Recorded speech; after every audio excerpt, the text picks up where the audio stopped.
नमस्कार, जय हिंद। दोस्तों, रोज आपको हमारे चैनल पर जीके के 3 प्रैक्टिस सेट पेपर मिलते हैं। एक सुबह 6 बजे, एक शाम को 6 बजे और एक रात में 10 बजे। यदि आप लोग रोज ये प्रैक्टिस सेट पेपर लगाना चाहते हैं जीके के, तो हमारे चैनल को सब्सक्राइब कर लीजिएगा। तो आपको सब्सक्राइब करने पर तीनों paper practice set paper GK के मिल जाएंगे। आज के वीडियो में भी 50 क्वेश्चन है और आपके लिए जो पढ़ाई कर रहे हैं उनके लिए चैलेंज है 50 में से 30 प्रश्न सही करने का। दोस्तों, कृपया करके हमें इस वीडियो पर एक लाइक ज़रूर दीजिए, उससे हमें मोटिवेशन मिलता है। आपके एक लाइक से हमें मोटिवेशन मिलता है। करते हैं वीडियो को बिना देर किए स्टार्ट। पहला क्वेश्चन देखिए, असम की जलवायु डैश के रूप में वर्णित की जा सकती है।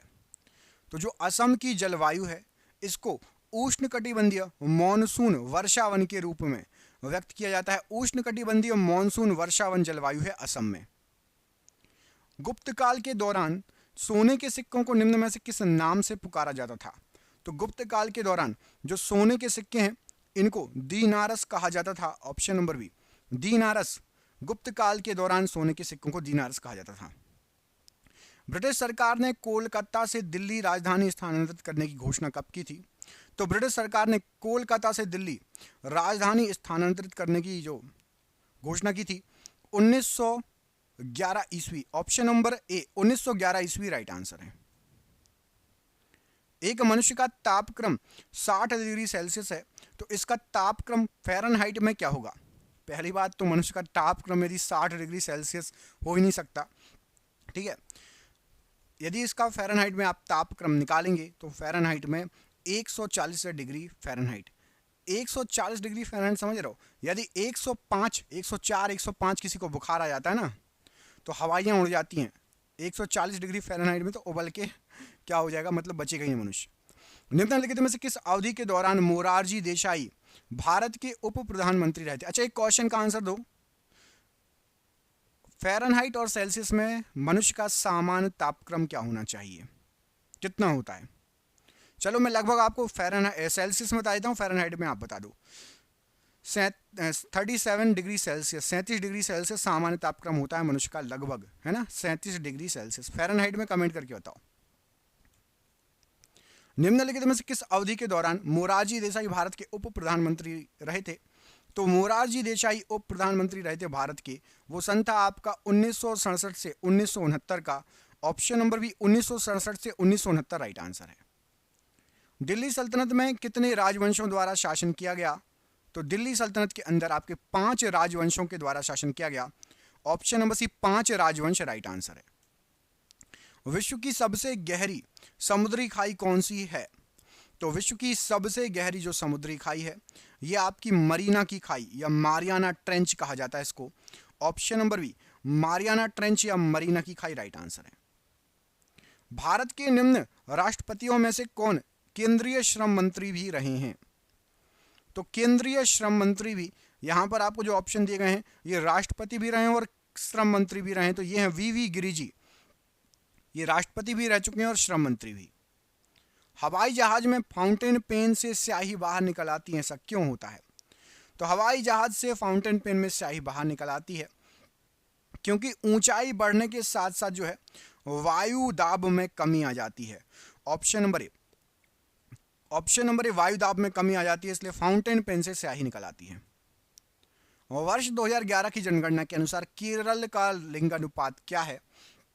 तो 2011 की जनगणना के अनुसार केरल में लिंगानुपात है 1084। ऑप्शन नंबर ए 1084, मतलब 1000 पुरुषों पर 1084 महिलाएं। 100 पुरुषों पर जो हैं आपकी 1000 पुरुषों पर, ये आप याद रखो, 1000 पुरुषों पर 1084 महिलाएं, ठीक है। वर्ष 1774 में प्रसिद्ध रोहिल्ला युद्ध में रोहिल्ला को अवध के किस नवाब ने हराया था। तो रोहिल्ला को अवध के शुजा उद दौला ने हराया था। Option number B Shuja ud Daula ने जो है हराया था। यहां पर ऑप्शन नंबर आपका बी प्रश्न के लिए राइट आंसर है। तमिलनाडु में कुडनकुलम परमाणु ऊर्जा संयंत्र किसके सहयोग से स्थापित किया गया।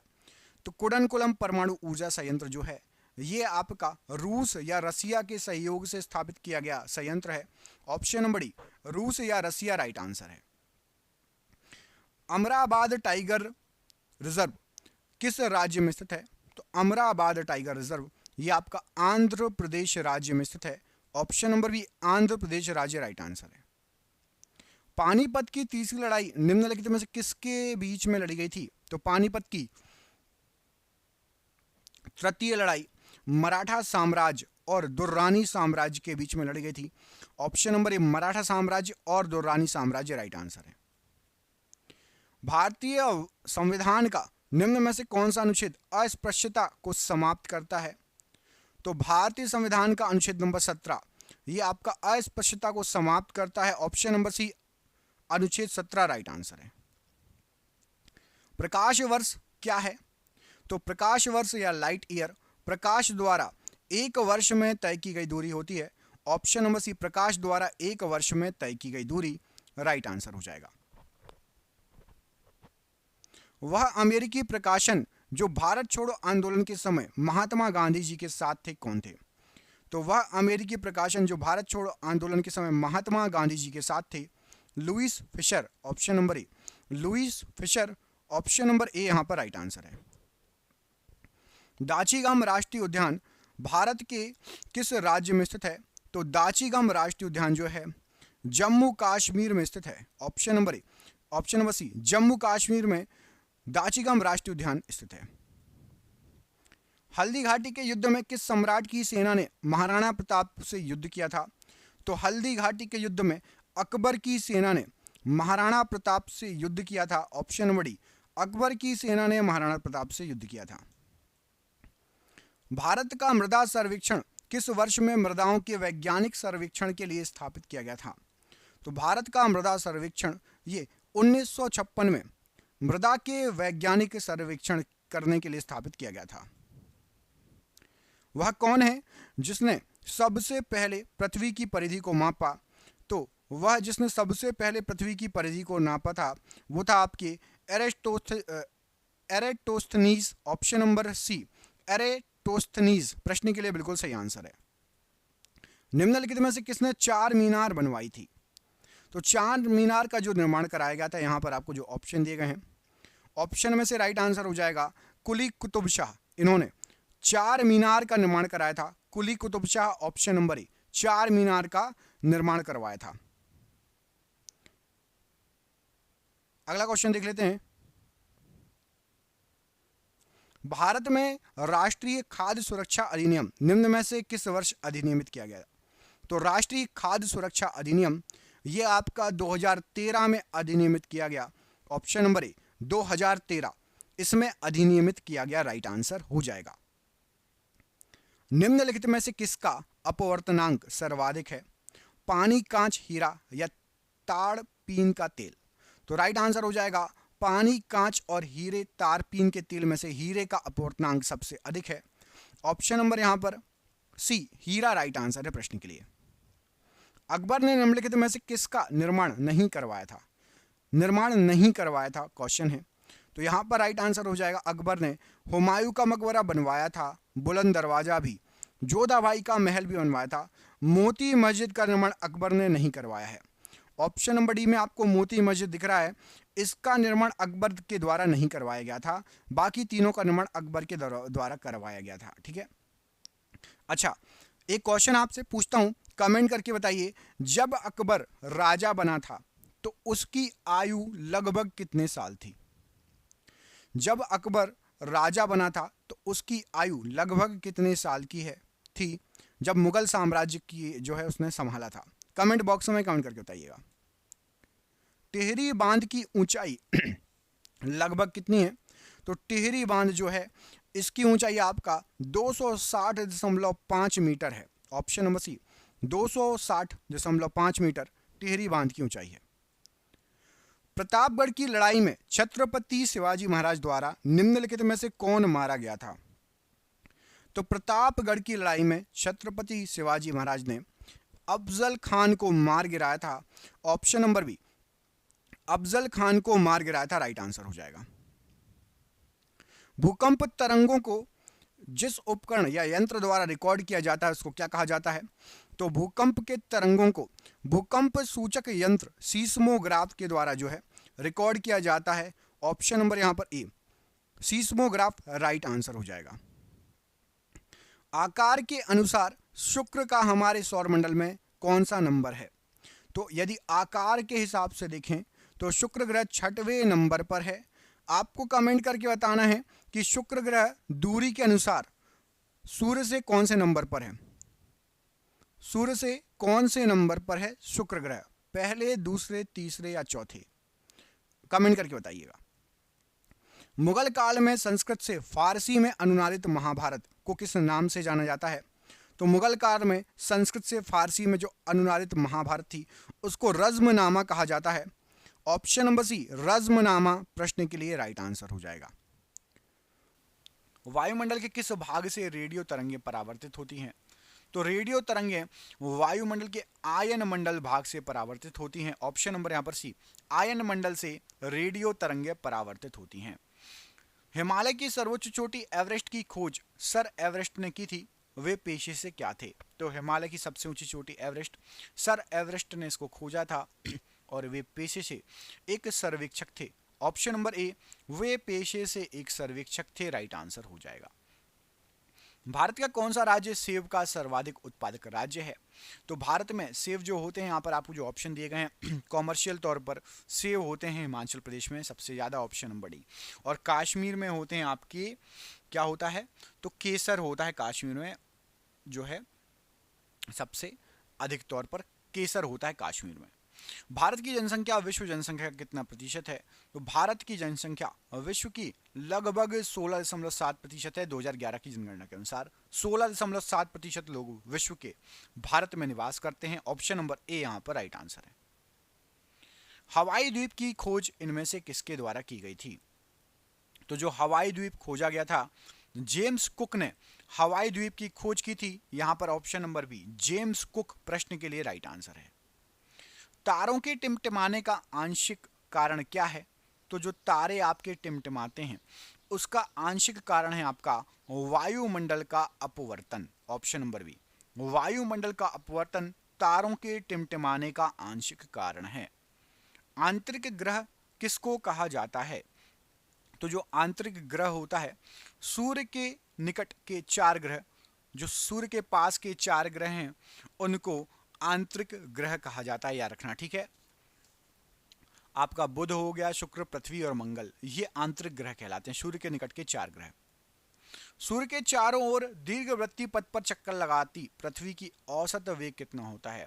तो पृथ्वी जो चक्कर लगाती है सूर्य के चारों ओर, वो लगाती है 29.8 किलोमीटर प्रति सेकंड की रफ्तार से। 29.8 किलोमीटर प्रति सेकंड की रफ्तार से पृथ्वी सूर्य के चारों ओर चक्कर लगाती है। ईरोस क्या है? EROS। तो जो ईरोस है ये एक क्षुद्र ग्रह का नाम दिया गया है। ऑप्शन नंबर बी, ईरोस एक क्षुद्र ग्रह है। ऑप्शन नंबर बी यहां पर राइट आंसर है। सूर्य के सबसे नजदीक का ग्रह इनमें से कौन सा है? तो सूर्य के सबसे नजदीक जो ग्रह है वो ग्रह है आपका बुध ग्रह। ऑप्शन नंबर यहां पर ए, बुध ग्रह ये सूर्य के सबसे नजदीक का ग्रह है। भारत के गंगा के मैदान मतलब इंडो गैंगेटिक में पाई जाने वाली नई जलोढ़ मिट्टी, जिसको एल्यूवियम सॉइल कहा जाता है, और क्या कहा जाता है इसको? तो नई जलोढ़ मिट्टी को और कहा जाता है खादर मिट्टी, याद रखना।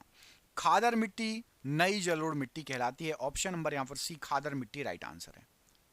सबसे चमकीला तारा इनमें से कौन सा है? यहाँ पर जो आपको ऑप्शन दिए गए हैं, तो सबसे चमकीला तारा आपका है साइरस। ऑप्शन नंबर ए, साइरस जो है ये सबसे चमकीला तारा है। सूर्य का निकटतम ग्रह इनमें से कौन सा है? तो सूर्य के सबसे पास बुध ग्रह पाया जाता है। ऑप्शन नंबर सी, बुध ग्रह ये सूर्य के सबसे निकट सबसे पास का ग्रह है। चीन की मुद्रा इनमें से क्या है? तो चीन की मुद्रा राइट आंसर हो जाएगा आपका yuan. Option number B, yuan जो है ये चीन की मुद्रा है। लेपचा निम्नलिखित में से किस राज्य के सबसे प्राचीन निवासी हैं? तो लेपचा जो हैं ये सिक्किम राज्य के सबसे प्राचीन निवासी हैं। ऑप्शन नंबर बी, सिक्किम राज्य राइट आंसर हो जाएगा। लोकटक झील किस राज्य में स्थित है? तो आपकी जो लोकटक झील है ये आपकी मणिपुर राज्य में स्थित है। ऑप्शन नंबर डी, मणिपुर राज्य में लोकटक झील स्थित है। ऑप्शन नंबर डी यहाँ पर राइट आंसर है। मध्य प्रदेश में पचमढ़ी रिजॉर्ट किस पर्वतमाला में अवस्थित है? तो मध्य प्रदेश में जो पचमढ़ी रिजॉर्ट है ये आपका सतपुड़ा पर्वतमाला में पड़ता है। ऑप्शन नंबर ए, सतपुड़ा पर्वतमाला में पचमढ़ी रिजॉर्ट पड़ता है। निम्नलिखित में से कौन सी भारतीय नदी पूर्व से पश्चिम की ओर नहीं बहती, पूर्व से पश्चिम की ओर नहीं बहती है। तो देखिए लूनी, नर्मदा और ताप्ती पूर्व से पश्चिम की ओर बहती हैं। कावेरी नदी पूर्व से पश्चिम की ओर नहीं बहती। ऑप्शन नंबर बी, कावेरी नदी पूर्व से पश्चिम की ओर नहीं बहती, ये पश्चिम से पूर्व की ओर बहती है। ठीक है। भारतीय जलवायु इनमें से किस प्रकार की जलवायु है? तो आपकी जो भारतीय जलवायु है ये कहलाती है उपोष्ण कटिबंधीय प्रकार की जलवायु। यहां पर ऑप्शन नंबर डी, उपोष्ण कटिबंधीय प्रकार की जलवायु कहलाती है भारतीय जलवायु। निम्नलिखित में से कौन सा क्षेत्र हंसावर का सबसे बड़ा प्रजनन स्थल है? तो हंसावर का सबसे बड़ा प्रजनन स्थल यहां पर आपको जो ऑप्शन दिए गए हैं कच्छ का रण है। ऑप्शन नंबर ए, कच्छ का रण प्रश्न के लिए बिल्कुल सही आंसर हो जाएगा। संयुक्ता पाणिग्रही किस शास्त्रीय नृत्य शैली की पुरोधा हैं या जुड़ी हुई हैं? तो संयुक्ता पाणिग्रही ये ओडिसी नृत्य की पुरोधा हैं। ओडिसी नृत्य के तौर पर, नृत्यांगना के तौर पर इनको जाना जाता है। ऑप्शन नंबर यहाँ पर डी प्रश्न के लिए राइट आंसर है। भूकंप की तीव्रता तथा उत्पत्ति को रिकॉर्ड करने के लिए प्रयुक्त होने वाला यंत्र क्या कहलाता है? तो भूकंप की तीव्रता को रिकॉर्ड करने के लिए सीस्मोग्राफ का यूज किया जाता है। ऑप्शन नंबर ए, सीस्मोग्राफ प्रश्न के लिए बिल्कुल सही आंसर हो जाएगा। अगला क्वेश्चन देख लेते हैं। इसमें पूछा गया कि रबर के उत्पादन में अग्रणी देश कौन सा है? तो रबर के उत्पादन में अग्रणी देश है आपका Thailand. Option number B, Thailand जो है ये रबर उत्पादन में अग्रणी देश है। Option number B. भारत का वह एकमात्र राज्य जो केसर का उत्पादन करता है कौन सा है? तो मैं आपको थोड़ी देर पहले ये बता चुका हूं। भारत का एकमात्र राज्य जो केसर का उत्पादन करता है वो है आपका जम्मू कश्मीर। ऑप्शन नंबर ए, जम्मू कश्मीर एकमात्र राज्य है जो केसर का उत्पादन करता है। निम्नलिखित में से कौन ओडिसी नृत्य शैली की नृत्यांगना नहीं है? ओडिसी नृत्य शैली, तो यामिनी कृष्णमूर्ति जी ये ओडिसी नृत्य शैली से संबंधित नहीं है। Option number D, Yamini Krishnamurthy ji Odissi नृत्य शैली से संबंधित नहीं है। एवरेस्ट पर्वत पर चढ़ने वाली प्रथम भारतीय महिला कौन थी? तो एवरेस्ट पर्वत पर चढ़ने वाली सबसे पहली भारतीय महिला ये थी आपकी Bachendri Pal ji. Option number D, Bachendri Pal ji Everest पर्वत पर चढ़ने वाली सबसे पहली भारतीय महिला थी। निम्नलिखित में से कौन सी विश्व में सबसे लंबी सिंचाई नहर है? तो विश्व की सबसे लंबी सिंचाई नहर है आपकी इंदिरा गांधी नहर। ऑप्शन नंबर यहां पर सी, इंदिरा गांधी नहर विश्व की सबसे लंबी सिंचाई नहर है। भूकंपीय तरंगों के व्यवहार का अध्ययन किया जाता है किसके द्वारा? तो भूकंपीय तरंगों के व्यवहार का अध्ययन सीस्मोग्राफ के द्वारा किया जाता है। ऑप्शन नंबर ए, सीस्मोग्राफ प्रश्न के लिए राइट आंसर है। भारत में गेहूं का सबसे बड़ा उत्पादक राज्य कौन सा है? तो भारत के अंदर गेहूं का सबसे बड़ा उत्पादक राज्य है आपका, यहां पर जो ऑप्शन दिए गए हैं उसके अनुसार option number A, Uttar Pradesh. Option number A, Uttar Pradesh. चार ऑप्शन में क्या क्या दिया है? बिहार, हरियाणा, पंजाब और उत्तर प्रदेश में, तो उत्तर प्रदेश राइट आंसर हो जाएगा। दिन व रात होने का कारण क्या है? तो जो दिन व रात होते हैं पृथ्वी का अपने अक्ष पर घूर्णन, पृथ्वी जो अपने अक्ष पर घूमती है इसके कारण दिन और रात होते हैं। यहां पर ऑप्शन नंबर ए, पृथ्वी का अपने अक्ष पर घूर्णन प्रश्न के लिए राइट आंसर है। भारत में ऊर्जा का सबसे बड़ा स्रोत क्या है? तो भारत में यदि आप देखेंगे ऊर्जा का सबसे बड़ा स्रोत तो यह है आपकी तापीय ऊर्जा। ऑप्शन नंबर यहां पर सी, तापीय ऊर्जा राइट आंसर हो जाएगा। और ये आज का आखिरी क्वेश्चन। इसके पहले मैं आपको बता दूं, आप कमेंट करके बताइएगा कि आपके कितने क्वेश्चन 50 में से लगभग सही गए, और क्या आपको ये 50-50 का टेस्ट अच्छा लग रहा है ये भी कमेंट करके बताइएगा। ठीक है, हम आपके कमेंट का वेट करेंगे। आखिरी क्वेश्चन में पूछा गया है निम्न में से कौन सा राज्य वर्ष 2000 में बनाया गया था? तो वर्ष 2000 में यहाँ पर आपको जो ऑप्शन दिए गए हैं उत्तराखंड राज्य, ये उत्तर प्रदेश से अलग होकर वर्ष 2000 में बनाया गया था उत्तराखंड राज्य को। आपके लिए सरप्राइज क्वेश्चन है कि टॉर्च बल्ब विद्युत धारा के किस प्रभाव पर आधारित होता है? जो टॉर्च का बल्ब होता है विद्युत धारा के किस प्रभाव पर आधारित होता है? इस प्रश्न का आंसर आप कमेंट बॉक्स में कमेंट करके बताइएगा। मैं दो ऑप्शन दे रहा हूं, रासायनिक प्रभाव या ऊष्मीय प्रभाव। कोई एक आंसर सही है, रासायनिक प्रभाव या ऊष्मीय प्रभाव, कमेंट करके बताइएगा।